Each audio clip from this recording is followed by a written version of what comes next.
There is a specific airplane sitting on a ramp right now that has been there for 240 days. Not 2 weeks, not 2 months, 240 days. That is 8 months of insurance payments, 8 months of hangar or tie-down fees, 8 months of someone at a dealership or a regional sales office explaining to a manufacturer's regional rep why the unit still hasn't moved.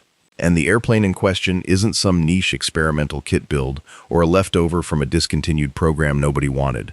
It is a Piper M600, which is one of the most capable, most technologically sophisticated single-engine turboprops ever certified for civilian use, and its sticker price when fully equipped lands right around $2.2 million. That number is not a typo. $2.2 million, sitting on a ramp, going nowhere, for the better part of a year. Now here is why that story matters, far beyond just one unsold airplane at one dealership in one part of the country. The M600 isn't the only one. There are multiple examples of this specific model sitting in various stages of the same situation, and the M600 is itself just one data point inside a much larger pattern playing out across the top tier of general aviation right now. A pattern where serious, legitimate, fully capable aircraft are being built, certified, delivered to dealers, and then left sitting, while the clock runs and the market quietly sends a message that a lot of people in this industry are not yet reading clearly enough. And when you understand exactly why a $2.2 million airplane can't find a buyer for 8 months, you understand something genuinely important about where this entire market is headed. Not just the turboprop segment, not just the high-end tier, but the whole structure of who is buying new aircraft in 2026, how they're thinking about the decision, what's stopping them, and what that all means for pricing, for the used market, for manufacturers, and for you if you're anywhere near this space, as a buyer, a seller, or just someone trying to understand where general aviation actually is, underneath the airshow footage and the marketing materials. Hit subscribe right now, because this is the kind of analysis that goes places most aviation content doesn't go, and if you want to understand where new aircraft pricing, inventory, and demand are actually headed instead of what the press releases say, you need to be here for what's coming next. Now let's get into it. Let's start with what the M600 actually is, because you need to understand what you're getting for $2.2 million before the sales dynamics make any sense. The Piper M600 is a 6-seat pressurized single-engine turboprop, powered by a Pratt & Whitney Canada PT6A52, which is one of the most proven and respected engines in all of aviation. It's not a small airplane pretending to be something it isn't. It cruises at around 274 knots true airspeed. It carries a pressurized cabin that lets you operate comfortably in the flight levels, and it's approved for flight into known icing conditions. The panel is built around the Garmin G3000 avionics suite, which is the same touchscreen glass cockpit you find in jets that cost 3 or 4 times as much, and the airplane comes standard with Garmin's Autoland system, which is a full envelope protection and emergency autoland capability that can literally fly the airplane to a runway and land it without any pilot input if the pilot becomes incapacitated. That is not a gimmick, that is a genuine safety system that has worked in real emergencies in the real world, and it's a meaningful piece of technology that distinguishes this airplane from everything below it in the lineup. So when you hear that a $2.2 million airplane is sitting unsold for 240 days, the very first thing you need to disabuse yourself of is any notion that the airplane itself is the problem. The M600 is not sitting because it's flawed, or because it's underpowered, or because the avionics are outdated, or because Piper did something wrong in the engineering. The airplane does what it's supposed to do, and it does it very well. What's happening is entirely outside the airplane.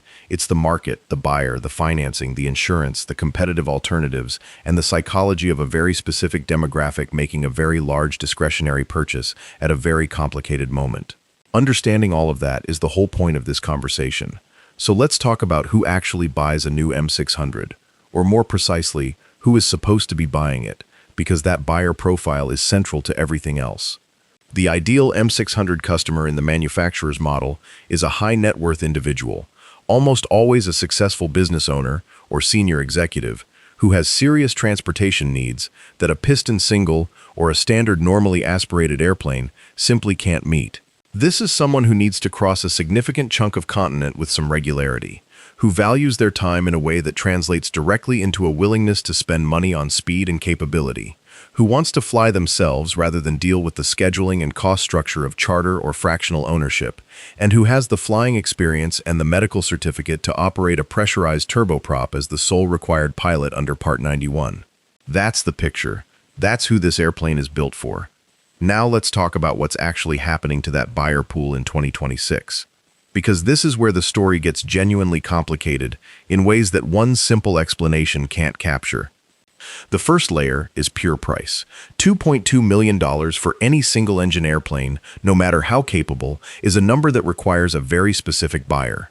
Not just someone who can technically afford it, but someone who has run the math, looked at the alternatives, talked to their accountant, talked to their insurance broker, weighed the ownership costs against what they're getting in return, and come out the other side convinced that this purchase makes sense right now. That decision chain has gotten meaningfully longer and harder at this price point over the last 2 years than it was during the pandemic buying spree, and every step of that chain is a place where a deal can die.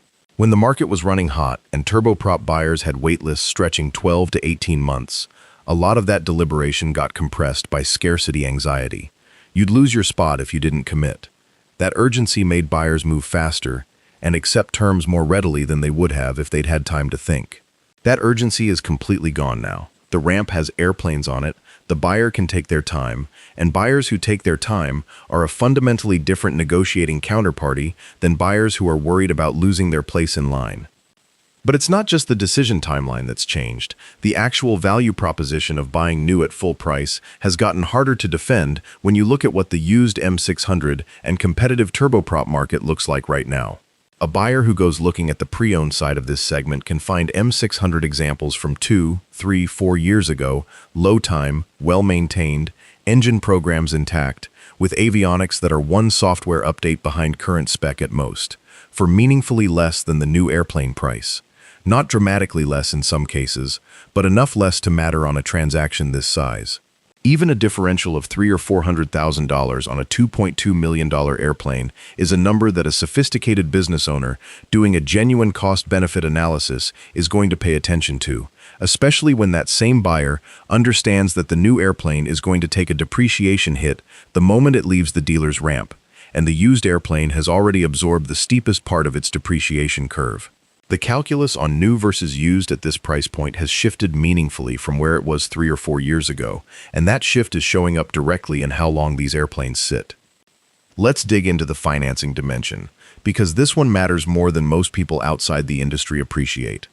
A $2.2 million turboprop, financed through aviation lending in 2026, carries interest rates that are genuinely different from what the same loan looked like in 2020 or 2021.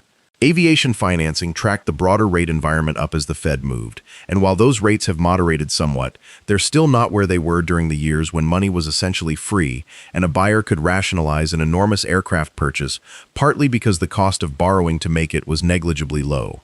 The monthly carrying cost of a $2.2 million aviation loan at current rates is a serious number, and it compounds with hangar costs, insurance, engine reserve programs, and the full operating cost picture in a way that the buyer's financial advisor is going to scrutinize carefully. Some deals that looked clean at 2020 interest rates simply don't pencil out as well at 2024 and 2025 rates, and that's showing up as buyer hesitation at exactly the price tier where the M600 lives. There's a particular group of buyers worth calling out here because they represent a specific kind of demand that was very real during the pandemic buying surge and has pulled back meaningfully since then. The buyer who could have been in a King Air, or who was looking at a used turboprop in the $1 to $1.5 million range, and who stretched up into the M600 or something equivalent during the years when used inventory was scarce and new airplane delivery was actually possible before the used market restocked. That buyer either already has their airplane or decided the stretch wasn't necessary once used inventory came back. The compression of demand across tiers that happened when used inventory dried up during COVID essentially pulled forward a lot of purchasing that would otherwise have been spread across several years, and now you're seeing the hangover from that pull forward in segments where the buyers who would naturally have appeared over the next 2 or 3 years already transacted and aren't in the market again. Now let's talk about something that almost never makes it into the glossy manufacturer marketing, but that sits front and center in almost every serious high-dollar aircraft purchase conversation in 2026, and that is the insurance story. Because the insurance situation for a new M600 buyer is not simple, and it's not cheap, and for some buyers, it's been the actual reason the deal didn't happen. Underwriting a $2.2 million turboprop for a single pilot owner-operator requires insurers to think carefully about several things simultaneously. The hull value is significant, which means the annual premium, even on a technically reasonable risk, is going to be a number that commands attention. More than that, though, underwriters have gotten substantially more selective about the qualification requirements they impose before they'll issue a policy, particularly for pilots stepping up from piston singles or piston twins into turboprop ownership for the first time. Minimum total time requirements have crept up. Minimum time and make and model before solo privileges in the insured aircraft has gotten stricter at some underwriters. Some markets are requiring a structured initial operating experience period with a qualified flight instructor in the actual airplane before the policy becomes active, which means a buyer who just wired $2.2 million for a new airplane may be required to fly with an instructor for a specified number of hours before they're permitted to fly solo under their own insurance. That's not a deal killer for everyone, but it's a friction point that didn't used to exist at this level, and it adds real cost and real time to the ownership startup that some buyers find genuinely off-putting. Beyond the initial qualification requirements, annual premiums for a turboprop at this hull value, operated single pilot by an owner with moderate total time, can reach levels that add meaningfully to the total annual cost of ownership in a way that changes the whole financial picture. When you're already carrying engine reserve, avionics subscription costs, hangar, crew costs if you fly on an instrument rating in serious weather, and the ongoing maintenance cadence on a turboprop airframe, the insurance line on your annual budget can push the real cost of ownership well past where it appeared on the initial pro forma that the dealer's finance manager helped you put together. Some buyers walk through that full cost picture for the first time after they've already started the purchase process and decide the total number is more than they want to carry. That's a problem that lands directly on the dealer's inventory ledger. There is also a demographic dimension to the buyer's story that is extremely uncomfortable for manufacturers to discuss publicly, but is absolutely real and absolutely relevant. The natural buyer pool for a $2.2 million pressurized turboprop is weighted heavily toward successful people in their 50s and 60s who have built enough wealth to make this kind of purchase, have the flying experience to legally and practically operate the airplane, and have the genuine transportation need that justifies it over charter or fractional. That's not a broad slice of the population at any time, but right now that demographic is under simultaneous pressure from several different directions at once. First-class medicals are getting harder to maintain as that population ages, which is a blunt biological reality that nobody in marketing wants to talk about, but that insurance brokers and flight instructors see constantly. Some buyers in that tier are discovering that their medical situation has changed, either already or as a foreseeable near-term probability, in ways that affect their ability to fly the aircraft they're purchasing, or that change the insurability picture. A buyer who's not certain about their medical future has a very rational reason to think twice about committing $2.2 million to a new airplane that they may not be able to fly for as many years as their original plan assumed. Layer onto that the simple fact that insurers have formal age considerations built into their underwriting, which can affect premium levels and in some cases coverage availability for pilots in certain age brackets.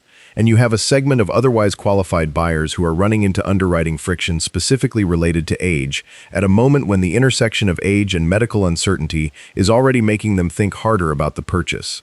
This is not a small factor. This is affecting real buying decisions and real conversations across the industry right now, and it's contributing to the inventory situation in ways that have nothing to do with the quality of the airplane or the reputation of the manufacturer. Now let's broaden the lens past the M600 specifically, because as important as this one airplane is as a case study, the real story is what it tells you about a structural pattern across the upper tier of the new aircraft market. The M600 is the clearest, most specific example I can point to right now, but it is absolutely not the only example, and understanding the pattern is more useful than understanding any single data point. Consider what's happening in the broader single-engine turboprop category from a competitive structure standpoint. The M600 is not the only serious player in this segment. Daher's TBM series has been extraordinarily successful, and continues to be, and the TBM's evolution from the 850 through the 900, and now into the current generation, represents what a manufacturer looks like when they've read the market correctly for a long time and adjusted accordingly. But even there, the conversation about inventory days and negotiating leverage has changed from what it looked like 3 years ago. The PC-12 from Pilatus, which is the Swiss-built 9-seat turboprop that competes somewhat adjacently to the M600 because of its size and mission capability rather than directly in the same buyer profile, has its own inventory and demand story that reflects some of the same pressures even though it serves somewhat different missions. The pattern is industry-wide across the high-performance single-engine turboprop category, which is that demand that was screaming hot during the pandemic years has normalized back to something much closer to historical averages, while production capacity and pricing both reflect the hot market assumptions rather than the normalized reality. This is actually a predictable and historically recurring cycle in general aviation manufacturing, but that doesn't make it easy to manage when you're inside it. Manufacturers and their dealer networks made commitments, staffed up, built inventory, and set pricing during a demand environment that was genuinely exceptional, and now they're adjusting to a reversion to something more like normal, while carrying inventory that was built for the exceptional environment. The correction is rational, and it will happen, because it always does. The question is how long the adjustment takes, how much price pressure gets absorbed in the process, and what that means for buyers on the other side of the table right now. Let's talk about what 240 days sitting actually means in practical terms, because it's worth translating that number into something concrete. An M600 sitting on a dealer ramp for 8 months has already absorbed a meaningful chunk of the runway on its original factory warranty, depending on how the warranty terms are structured and whether they're triggered by delivery or by time from manufacture. Buyers who are warranty sensitive, and at this price point almost everyone is, need to understand what the remaining warranty picture looks like on a unit that's been sitting. Some manufacturers are good about extending warranty coverage for demonstrably unsold inventory. Some are not, or do it inconsistently, or require negotiation to make it happen. That's a conversation worth having explicitly before you sign anything on an airplane that's been sitting for this kind of duration. There is also, frankly, a psychological dimension to buying an airplane that's been sitting for 8 months that is worth acknowledging even though it's somewhat irrational from a purely mechanical standpoint. A buyer looking at a unit with a long lot age history knows that other buyers looked at this exact airplane and decided not to buy it, and that fact creates a subtle but real question in the back of their mind about whether they know something those other buyers knew. In most cases, the answer is that those other buyers were at a different stage of the buying cycle, or had different insurance conversations, or decided to go used, and there's nothing wrong with the airplane at all. But the psychology of what we might call the unsold stigma is real, and it's part of why long-sitting inventory tends to sit even longer if it's not actively discounted or restructured, because each additional week of lot age makes the next potential buyer slightly more suspicious rather than less. Now here is the part that matters most if you are actually a buyer considering this segment, or adjacent to it, right now. 240 days of sitting is also 240 days of a dealer and a manufacturer accruing costs on unsold inventory, and that carries an implication that is directly relevant to your negotiating position. At this price tier, the financial carrying costs on unsold inventory are not trivial. A dealer holding a $2.2 million airplane on their books is carrying floor plan financing cost, insurance on the inventory unit itself, potential storage and maintenance costs to keep a turboprop airframe in condition while it sits, and the opportunity cost of capital that's locked into an asset that isn't generating revenue. Every month that goes by adds to that burden, and there is a point in any dealer's inventory calculus where the economics of aggressive discounting to move the unit start to look better than the economics of holding at list price and waiting for a buyer who will pay full freight, because the holding costs eventually start to bite harder than the margin compression from discounting. For a unit that's been sitting for 8 months, that calculation is well advanced. Buyers walking in right now on units like this have genuine leverage of the kind that simply didn't exist 2 or 3 years ago. What does that leverage actually look like in practice? It looks different at different dealerships and in different geographic markets, so I want to be specific rather than vague. On a long-sitting high-dollar turboprop unit, it is completely reasonable to open a conversation that includes meaningful discount off the published list price. Not a token 2% goodwill adjustment, but a genuine negotiation. It is also reasonable to expect extended warranty coverage to be made whole if the factory coverage has eroded during the lot age period, because that's a legitimate concern, and a motivated seller will work to address it rather than lose the deal over it. Training allowances, avionics database subscriptions, initial recurrent training, enrollment assistance, and manufacturer-sponsored mentorship programs for insurance qualification purposes. These are all line items that are on the table in a way they simply weren't when order books were full and dealers were running 12-month wait lists. The buyer who walks in knowing this and asks specifically for each of these things is going to have a different conversation than the buyer who walks in and asks politely if there's any flexibility on price and then accepts whatever the first answer is. I want to spend a moment on the insurance strategy piece because it's critically important for anyone actually moving toward a purchase in this segment. And it's also one of the areas where doing things in the right order makes an enormous difference in the experience. The single biggest mistake buyers make in this price tier is falling in love with a specific airplane, going deep into the purchase process emotionally and sometimes contractually, and then having their insurance conversation for the first time after they've already committed. The insurance conversation needs to happen before you get emotionally invested in a specific unit, and it needs to happen with a broker who specializes in aviation at this tier, not a general lines agent who also does boats and motorcycles and happens to have an aviation endorsement on their license. The difference in quality of advice and the difference in market access between an aviation specialist broker and a general lines broker is enormous at the turboprop level, and walking into a $2.2 million purchase with the wrong broker can literally cost you more than the commission you're trying to save. Get your actual current logbook in front of a specialist broker before you go to the dealer. Tell them exactly what airplane you're looking at, your total time, your instrument time, your complex and high-performance time, any turbine time you have, and your general health picture. Get a real indicative quote based on your actual profile, not a rough range. Then go to the airplane, because the insurance number is part of the total cost picture, and the total cost picture is what you're actually buying, not just the sticker on the airplane. There's a specific dynamic worth understanding about how manufacturers and dealers are responding to the insurance friction issue, because it's changed meaningfully in the last 18 months, and it affects buyers directly. Piper in particular has invested in and promoted structured transition training and mentorship programs tied specifically to the M600, partly for genuine safety reasons and partly because they understand that an airplane whose target buyer can't get insured to fly it is an airplane with a serious sales problem. These programs, when they're designed well, do two things simultaneously. They build actual flying skills and familiarity with the airplane's systems and performance envelope, which makes the buyer a genuinely safer pilot in the specific aircraft. And they produce a logbook record and a completed training curriculum that underwriters can point to when deciding to issue a policy and what premium to attach to it, which is the commercial reason the programs exist from a manufacturer's perspective.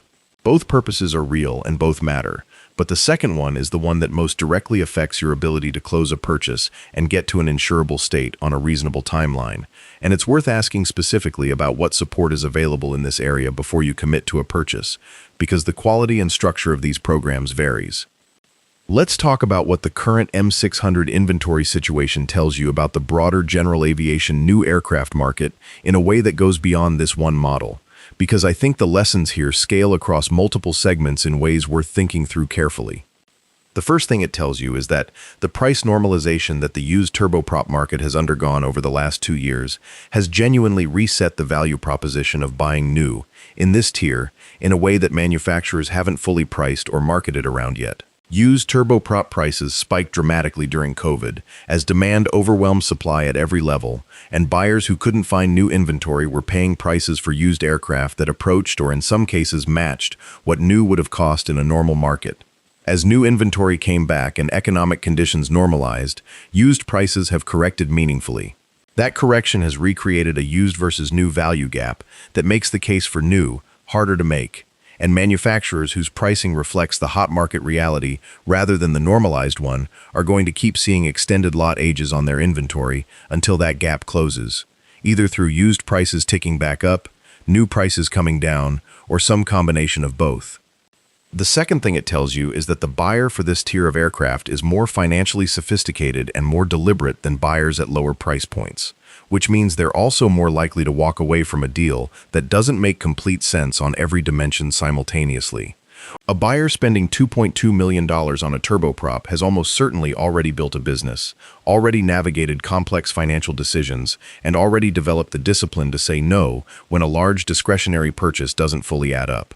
This is not a buyer who is going to be talked into something by a persuasive salesperson if the underlying math doesn't work. When you see long-sitting inventory in this tier, it's rarely because there isn't marketing being done or salespeople trying. It's because the buyers who are genuinely looking at this tier are making rational calculations based on financing costs, insurance costs, used market alternatives, and total ownership cost, and the calculation isn't returning the right answer for enough of them at current pricing. The third thing it tells you, and this is the one with the longest-term implications, is that the demographic pipeline for buyers of new aircraft in this price range has a structural issue that doesn't solve itself quickly. The buyer this airplane needs is, broadly speaking, a successful person who is old enough to have accumulated serious wealth, experienced enough as a pilot to qualify for the operation, young enough and healthy enough to get insured and fly for a meaningful number of years after purchase, and motivated enough by the personal transportation mission that ownership makes more sense than charter or fractional for their situation. That combination of requirements describes a genuinely narrow slice of the population, and the pipeline that was supposed to replenish it, younger pilots building experience and wealth simultaneously, at a pace that leads them to this purchase, is thinner than it needs to be. Flight training costs have made the early career pipeline smaller. The time and cost required to build from student pilot to single pilot turboprop qualification creates real attrition along the way. And fractional and charter options are, at the margin, intercepting some buyers who might otherwise have continued up the ownership ladder, but found a different solution that worked for their actual utilization before they got there.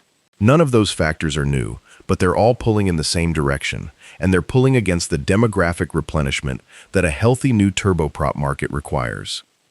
Now I want to go a level deeper on the technology and capability argument for the M600 specifically, because I think there's a real conversation worth having about what $2.2 million actually buys you in 2026 that the inventory situation might suggest isn't resonating the way Piper intended, and whether that's a perception problem, a real value problem, or something in between. The Autoland system is genuinely the most interesting thing about this airplane from a safety standpoint, and I think it's worth understanding why it isn't selling the airplane as hard as the marketing implies it should. The pitch is straightforward and compelling. If you, the solo pilot, become incapacitated for any reason, whether medical emergency, hypoxia, structural incapacitation, whatever, this system can take control of the airplane, navigate to the nearest suitable airport, run through a landing checklist, configure the airplane for landing, and put it on a runway without any human input. Passengers can activate it with a single button press and a verbal confirmation. Garmin has integrated this into a version of the G3000 suite that is genuinely well executed, and the technology does work. There are documented cases of it working. As a safety argument, this should resonate enormously with precisely the buyer who is thinking about flying a pressurized airplane solo over terrain and weather that would be unforgiving of an incapacitation event. The reason it isn't selling the airplane in the numbers Piper hoped is subtle but real.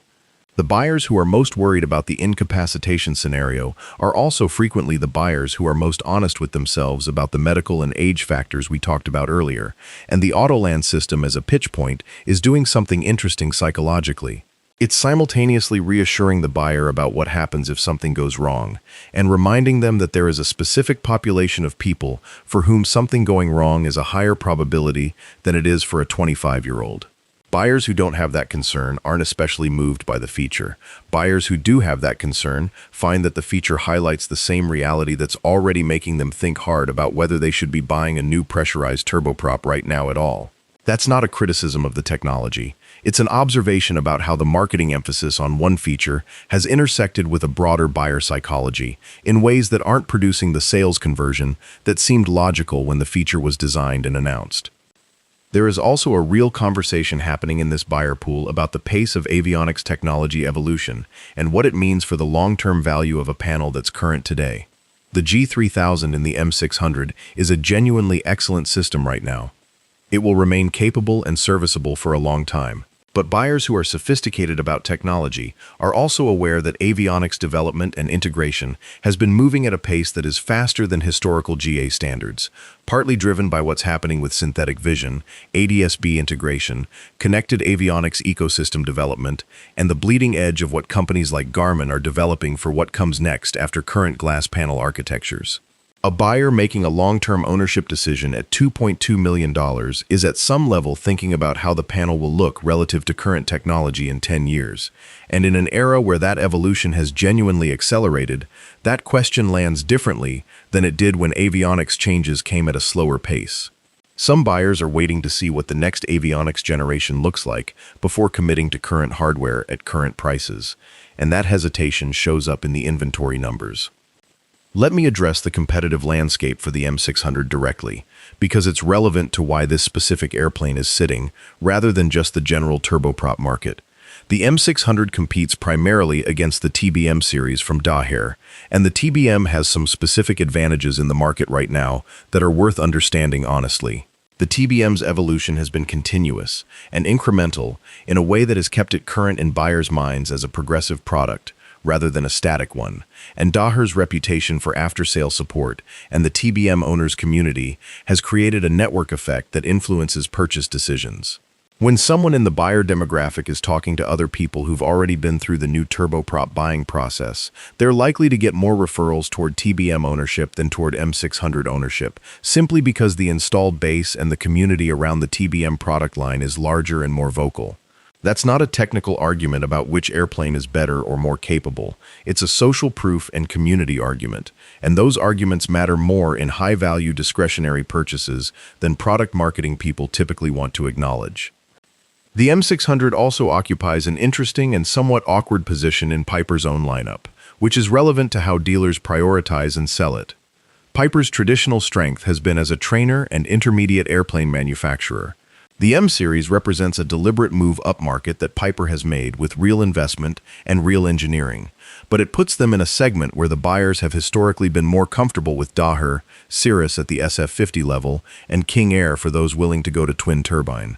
A brand that's known primarily for Cherokees and Seminoles, making a $2.2 million turboprop, is asking buyers to make a brand trust extension that some of them are not quite ready to make, and the after-sale support infrastructure and the community of existing M600 owners is not yet large enough to make that brand trust question answer itself, the way the TBM community can. Piper is building toward that, and the M600 does have genuine advocates who love the airplane, but the brand story is still being established in this tier in a way that the TBM brand story no longer has to be. Now let's talk about what happens to this inventory over the next 6 to 12 months, because that's the practical question that matters for anyone thinking about this segment from a buyer, seller, or investor standpoint. The first possibility is that the market gradually absorbs the sitting inventory through a combination of selective discounting, package sweeteners, and natural buyer accumulation as more people get through the financing, insurance, and decision process on their own timelines. This is probably the most likely outcome for a meaningful portion of the units currently sitting, because there are real, genuine, qualified buyers for this airplane in the world. They're just moving more slowly than the manufacturer's production cadence built in, and eventually the timing aligns. The buyer who was thinking about it for 18 months finally pulls the trigger. The business owner who needed to close a sale first closes it and calls their broker. This doesn't require anything dramatic to happen, it just requires time, and the lot age keeps accumulating until enough of those individually slow decisions arrive at a purchase. The second possibility is that Piper makes a deliberate pricing adjustment, either publicly through a revised price list or quietly through manufacturer-to-dealer incentive programs that effectively subsidize discounting without a formal list price change. This has happened in GA manufacturing before, and it will happen again, and there are indications that discussions of this nature are already happening in some parts of the market, even if they aren't being announced publicly, because manufacturers don't announce price cuts the way they announce new features. If you're actively shopping right now and asking your dealer about current manufacturer incentive programs on long-sitting inventory, you're asking a question that is worth asking explicitly, because the answer may be different and more interesting than you expect. The third possibility, and the one with the most significant long-term implications, is that a meaningful portion of this inventory sits long enough to force a more fundamental reassessment of production rates, configuration strategy, and pricing philosophy at the manufacturer level. This has happened to general aviation manufacturers before, and it's genuinely painful when it does, but it's also ultimately the mechanism by which the market corrects itself. If new aircraft prices have genuinely gotten ahead of what the realistic buyer pool will pay in sufficient numbers to sustain production at current rates, the correction happens through some combination of slower production, price restructuring, and strategic repositioning, rather than just waiting for buyers to appear. That kind of fundamental reassessment is slower and more painful than a simple discount, but it's also more durable, because it recalibrates the whole production and pricing model, rather than just moving a few units. I want to close with something that doesn't get said enough in discussions about high-dollar aircraft inventory, which is what the sitting inventory situation means for the overall health and trajectory of the segment in a way that's relevant whether you're a buyer, a pilot considering this tier for your future, or just someone who cares about where serious general aviation is headed. The M600 sitting on a ramp for 240 days is not evidence that serious single-pilot turboprop aviation is dead, or even dying. The mission this airplane serves, the ability of a single pilot to operate a pressurized, all-weather, high-speed aircraft across serious distances without airline schedules or charter costs, or the operational complexity of a twin-engine fleet, is a mission that has real, genuine, durable value. The people who need that capability and can manage the operational requirements will always have a market for the best way to deliver it.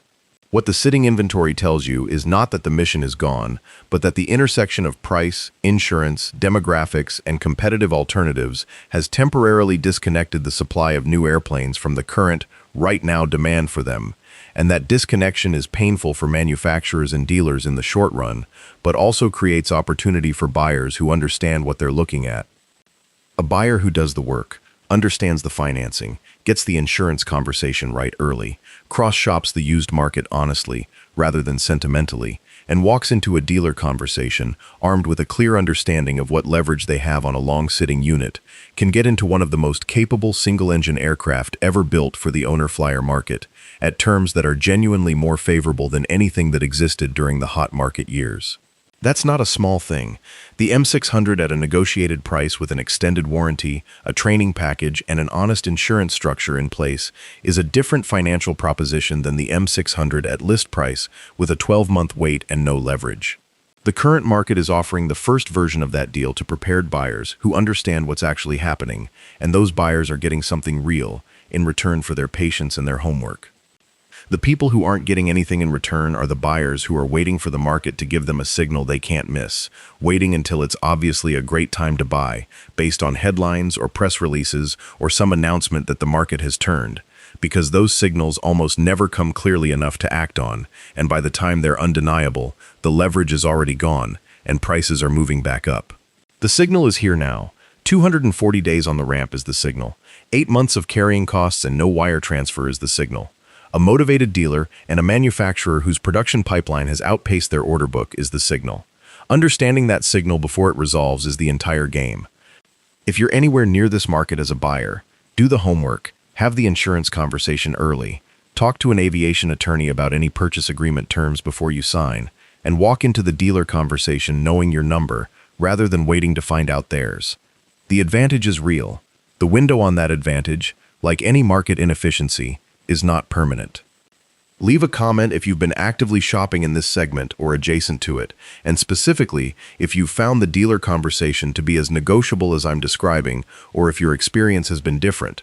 Because regional variation in how dealers are handling this inventory pressure is real, and your ground-level data is genuinely more current than anything I can synthesize from a desk.